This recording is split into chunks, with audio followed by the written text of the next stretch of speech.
Tụi bay cầm cái dâm đó. Con sẽ ngủ như chó. Tụi bay quay dâm đó nè. Okay. Em chưa record á. I'll do the blanket next. I'll do the blanket next time. Ok. Chơi đó nè luôn. We'll hold my feet. We'll go over there. Restroom. Huh? We'll go over there. No, restroom. I don't need to go over. Bác lên số. Mấy gì? Wait. We go to McDonald's. Vậy hả? Thôi giờ mình đi kiếm gì ăn chứ không còn đâu rồi.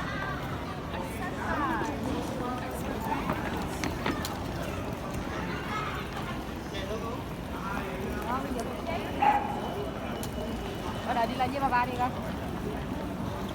I want to go to McDonald's. Chút xíu ra ngoài. Chút xíu ra ngoài. Wait. Are we going there? Đi đâu vậy ba? Xuống. Okay, I'll. Because when we get